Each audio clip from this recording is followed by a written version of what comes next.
So hello everyone, welcome back to maths die hard. और आज की सेशन में हम देखेंगे एक बहुत ही अच्छा क्वेश्चन जो कि जेई मेन कई बार पूछता रहता है। अब जेई मेन के पास नए नए सवाल कहाँ से आएंगे, तो वो अपने पीवाईक्यू में से ही पूछता है।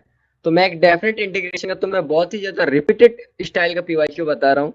तो आओ चलो इस पर मास्टरी करते हैं आज। तो देखो हमारे पास एक क्वेश्चन है, और ये ऐसा क्वेश्चन है जिसमें न्यूटन लेबनीज रूल होता है और डिफरेंशियल इक्वेशन का तड़का होता है। वो बहुत बार जेई मेन वाले पूछ लेते हैं। इनफैक्ट इस बार दोनों सेशन में भी इन्होंने करीब 3 से 4 बार ये पूछा हुआ है। तो चलो इसको पढ़ना शुरू करते हैं। देखो एक फंक्शन है जिसका ये रिश्ता दे रखा है। देखो ये इसका रिश्ता है फंक्शन का कि वो 0 से इंफिनिटी और आर तक वो डिफाइंड होता है, ठीक है। और वो एक ट्वाइस डिफरेंशिएबल फंक्शन है। और तुम्हें यहाँ पे कुछ कथा लिख के दी हुई है, तो तुम्हें इसकी वैल्यू बतानी है। एक काम करो भाई, कि हमें कुछ नहीं पता सर, हमें बस ये पता है कि ये इक्वेशन को यहाँ छाप लेना है। हमें कुछ नहीं आता, हमें बस छापना आता है। तो 0 से 1 F of lambda x d lambda is equal to A of F x. ठीक है, हमें ये आता है। सर एक बात और, कि क्यों नहीं हम लोग लैम्डा एक्स को ना यू मान लेते हैं।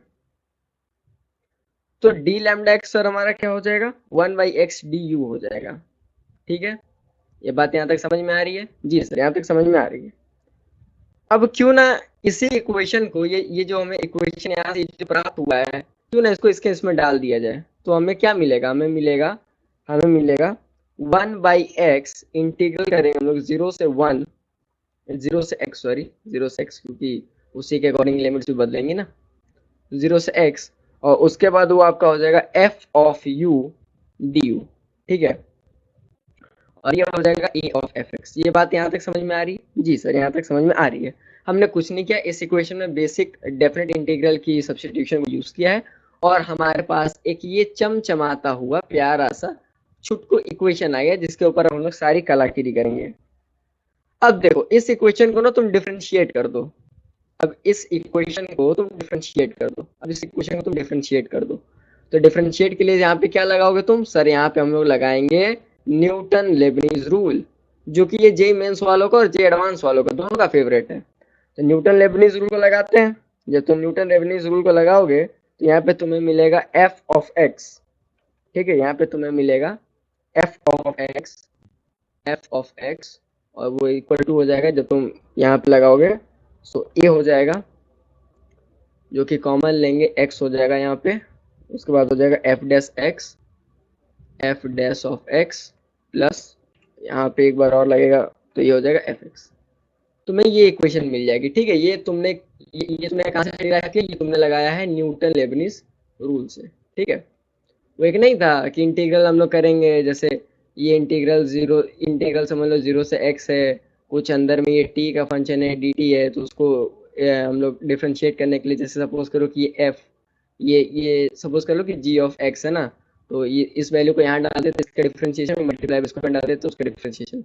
ऐसे ही किया है मैंने, ऐसे ही मैंने किया, ये बेसिक रूल है।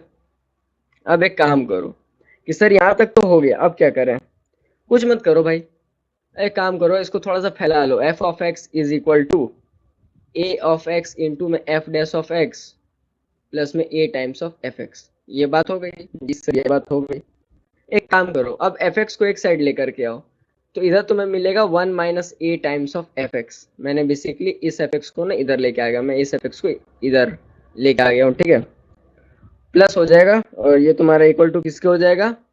ए टाइम ऑफ एक्स इंटू में एफ डैश एक्स, इंटू में एफ डैश एक्स हो गया। ठीक है, एक काम करो कि क्यों ना अब इस एफ एक्स के नीचे इस एफ डैश एक्स को ले आओ। तो ये एफ एक्स हो गया। ठीक है, वो छोड़ो, वो उतना क्यों करना है, हमें एक प्रॉपर्टी भी तो पता है ना डेफिनेट इंटीग्रेशन की। एक काम करो कि इसी एफ एक्स को तुम उठा करके इसके नीचे लेके आ जाओ। तो अब तुम यहाँ पे लिख दो 1 - a/ax। ठीक है, बाई ए, और इसको थोड़ा सा सुंदर से लिख लो यार, क्या जाना है, इससे थोड़ा सा सुंदर से लिखा रहता है तो ज़्यादा अच्छा लगता है। और ये हो जाएगा तुम्हारा F dash x by F x. मैं बताऊंगा तुम्हें कि मैंने इसको इधर ले आना क्यों प्रेफर किया, मैंने इसको क्यों नहीं लिया। अब एक काम करो, जब तुम इसका दोनों साइड इंटीग्रेशन करोगे ना, जब तुम इसका ये इंटीग्रेशन दोनों साइड करोगे, तो तुम्हें पता है ना, एक प्रॉपर्टी तो तुम्हें यहाँ बेसिकली पता ही होगी, डीएक्स के रिस्पेक्ट में करना है तुमको। यहाँ पे तुम्हें एक प्रॉपर्टी तो पता ही होगी कि जब भी कोई एक फंक्शन नीचे लिखा रहता है, अगर उसका डिफरेंशिएशन अगर ऊपर लिखा होता है तो वही फंक्शन लॉग में आ जाता है। इसीलिए मैंने इस टर्म को बोला था कि इसको इधर लेके आओ, और ऐसा कोई बहुत ज्यादा रीजन नहीं था, क्योंकि वो फिर लास्ट में ना बहुत कॉम्प्लेक्स बन जाता। ठीक है जी सर, यहाँ तक तो समझ में आ रहा है। ठीक है भाई, यहाँ तक समझ में आ रहा है। तो अब इसको ना एक लग, यहाँ तुम इसको इंटीग्रेट कर लो। जब तुम इसको इंटीग्रेट करोगे तो ये आ जाएगा लॉन, मतलब लॉग एफ एक्स, और ये तुम्हारा इक्वल टू हो जाएगा जब तुम इसको इंटीग्रेट करोगे इस वाले फंक्शन को, तो मेरे हिसाब से ये आएगा नीचे वाले का, हाँ ओके, ये 1 - a/a हो जाएगा, इंटू में ln x हो जाएगा, प्लस c हो जाएगा, क्योंकि ये तो कांस्टेंट है ना भाई। इसको तुम एज अ कांस्टेंट ट्रीट करोगे ना, इसको तुम एज अ कांस्टेंट ट्रीट करोगे। ठीक है, इसको तुम एज अ कांस्टेंट ट्रीट करोगे।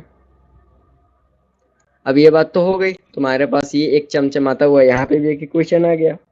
अब इसी इक्वेशन का तुम्हें इस्तेमाल करना है। तो इक्वेशन यहाँ पे लिख लो तुम, यहाँ पे से लिखा है ln x is equal to 1 - a/a into ln x plus c, into में ln x प्लस सी। यहाँ पे कुछ बच्चे क्या करेंगे कि सर एक काम करते हैं, ये ln x से ln x कट कर देते हैं। नहीं भाई भोंदू, ऐसा नहीं करना, ऐसा नहीं करना, ऐसा नहीं होता है मैथ में। सारी गणित की नियम ही बदल दूंगा सर, आंसर आ जाना चाहिए। तो देखो भाई, अब क्वेश्चन में लिखा था यहाँ पे कुछ डेटा दे रखी थी। जब ये वाली डेटा दे रखी थी ना तुम्हें, तो बोला है कि सर जब ये x1 होता है, यानी जब x जब 1 होता है, यानी जब f(1) होता है तो इसकी वैल्यू 1 आती है। यहाँ पे देखो यही बात लिखी हुई है। ठीक है, तो जब तुम इसको इसमें पुट करोगे ना, इसको जब तुम इस इक्वेशन में पुट करोगे तो तुम्हारे पास जो है ना c इज इक्वल टू 0 आ जाएगा। जो ये इंटीग्रेशन कांस्टेंट है इसकी वैल्यू 0 आ जाएगी, इसकी वैल्यू। ठीक है, यहाँ तक तो हो गया। अब तुम्हें f(16) निकालना था ना, तुम्हें यहाँ पे क्या निकालना था, ये इसकी, अच्छा ये इसकी भी वैल्यू तुम्हें दे रखी है। अब यहाँ पे तुम्हें दे रखा है ना कि f(1/16), ना सॉरी f(16) था ना वो, f(16), f(16) क्या था तुम्हारा, 1/8 था। ये डेटा दे रखा है तुम्हें, कोई बात नहीं भाई। इस डेटा का देने का मतलब है कि अब इस डेटा को भी फीड कर दो, इस डेटा को भी तुम डाल लो। तो यहाँ पे तुम डालोगे तो तुम्हारे पास एक यहाँ पे नया इक्वेशन आएगा, 1/8 is equal to 16 times of 1 - a/a। यहाँ तो समझ में आ रहा है ना। ठीक है, मैंने इसको बेसिकली इसी इक्वेशन में पुट किया है। इसको मैंने क्या किया ना, इसको मैंने बस जस्ट इस इक्वेशन में पुट किया और कुछ नहीं किया।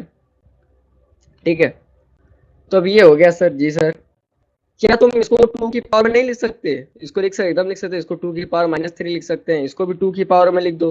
तो 2 की पावर 4 लिखोगे तो यहाँ पे हो जाएगा। तो जब 2 की पावर 4 लिखोगे तो ये हो जाएगा तुम्हारा 4 - 4 - 4a/a हो गया। ठीक है, अब चूंकि बेस सेम है तो पावर को इक्वल होना होगा। लो भाई, पावर भी इक्वल कर दिया। अब पावर यहाँ से इक्वल किया तो यहाँ से a की वैल्यू आ गई तुम्हारी 4, a की वैल्यू हो गई 4। ठीक है, और जब a की वैल्यू 4 मिल गई लल्ला, तो यहाँ पे लिखो तुम f(x) is equal to x to the power -3/4। ये हो गया, ये हो गया। तो f ऑफ x, ठीक है, f ऑफ x को तुम क्या लिख सकते हो तुम, -3/4 इंटू x -7/4। ये हो गया।